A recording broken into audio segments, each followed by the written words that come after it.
Assalamualaikum warahmatullahi wabarakatuh. Kembali lagi kepada saya, Angga Faisal Siddiq. Ya, di sini saya akan menjelaskan mengenai salah satu uji statistika satu sampel.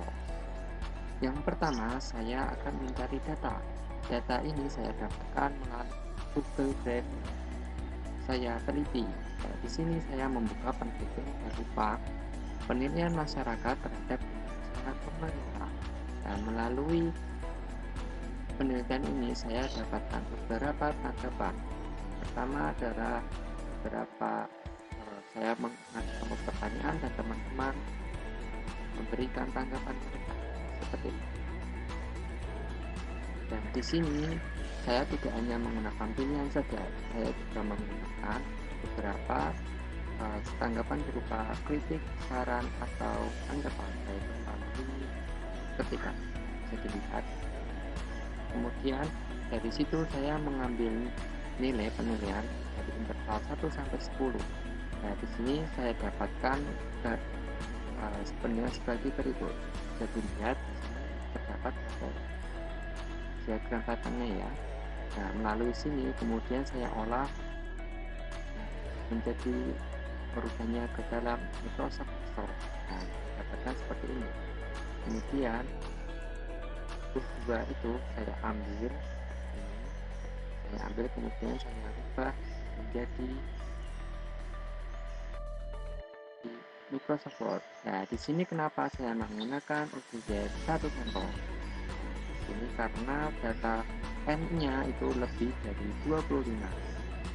Di sini saya menggunakan uji satu sampel parametrik, yaitu OBJ satu sampel. Di sini saya menduga bahwa rata-rata penilaian 42 masyarakat terhadap kinerja pemerintah dalam penanganan COVID-19 adalah 7,5 atau nilai 7,5. Nah, untuk membuktikan hipotesis dari saya gunakan uji ini. Dilihat di sini H0 adalah penerimanya yaitu 7,5 dan H1 nya atau H penolakannya tidak sama dengan 70.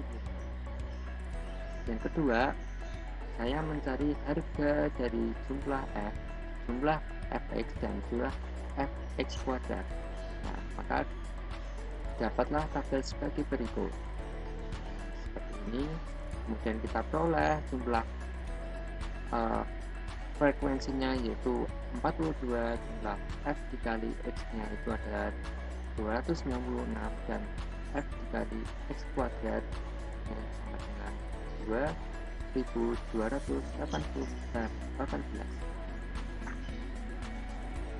Kemudian yang ketiga adalah mencari rata-rata. Di sini kita gunakan dari sebenarnya yaitu jumlah frekuensi dikali xt per n. Nah, jadi jumlah frekuensi xt-nya tadi adalah 296.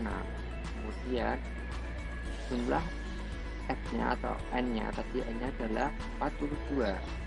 Kemudian kita pembagian ini adalah kemudian kita mencari standar deviasi.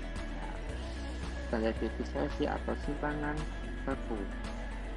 Nah, di sini dapat dilihat akar simpangan baku sama dengan akar pangkat jumlah f dikali x kuadrat i min jumlah fx dikali xi per n kuadrat per n.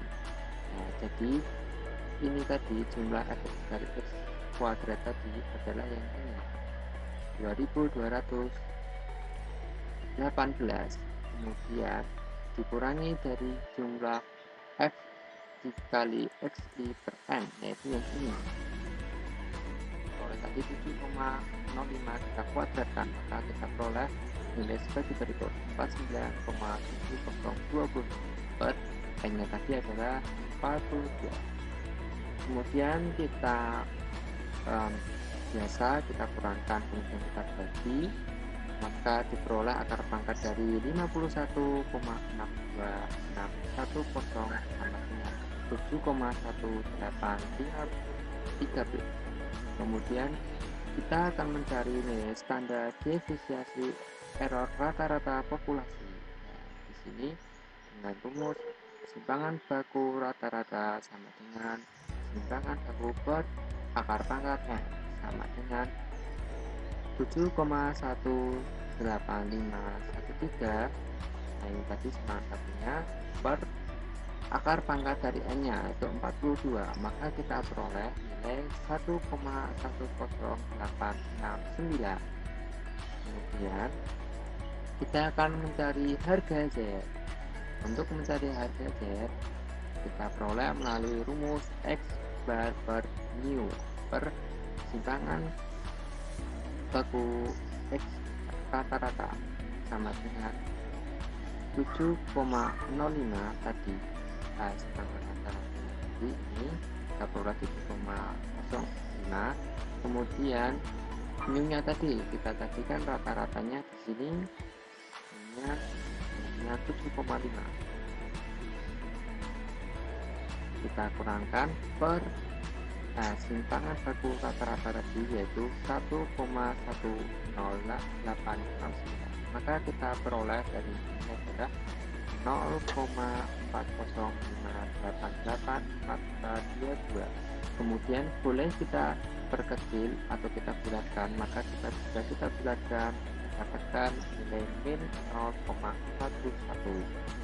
Kemudian kita akan membandingkannya dengan Z tabel.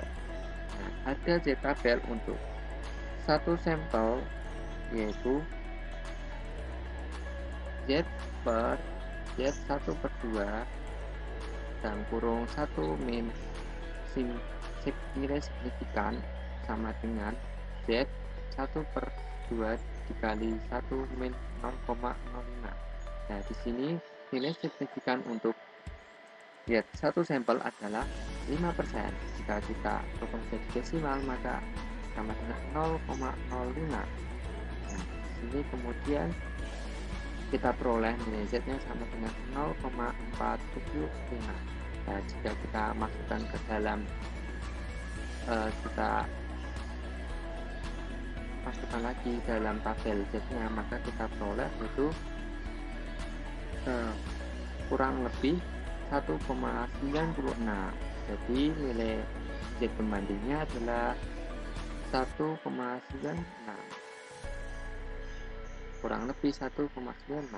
Kemudian nilai Z-nya tadi kita peroleh yaitu min 0,41. Nah, kemudian selanjutnya kita masukkan ke dalam gambar kurva normal dua sisi. Nah, di sini bisa dilihat gambar kurvanya. Nah, di sini melengkung ya. Di sini yang berwarna hitam ini adalah harga Z penolakannya, dan di sini adalah yang tengah ini adalah sebagai daerah penerima H0. Bisa kita lihat di sini. Nah, ternyata harga dari Z tadi adalah berada di harga daerah penerima, maka bisa kita lihat, kita masukkan seperti ini. Z total kurang lebih sama dengan Z hitung kurang lebih sama dengan Z total. Nah, kita masukkan yaitu Z totalnya tadi adalah min 1,96 kurang lebih sama dengan min 0,41 kurang lebih sama dengan plus 1,96. Kemudian kita tarik kesimpulan. Jadi dari ini semua, maka kita dapat tarik kesimpulan bahwa Z hitung pada nilai signifikan yaitu 5% berada pada daerah penerima H0, dan Z hitung berada di antara Z min Z tabel sampai plus Z, maka H0 dapat diterima. Jadi rata-rata penilaian 42 masyarakat terhadap kinerja pemerintah dalam penanganan COVID-19 rata-rata 7,5 dapat diterima. Mengapa? Karena nilai Z hitung tadi adalah berada di dalam daerah penerima H0. Nah,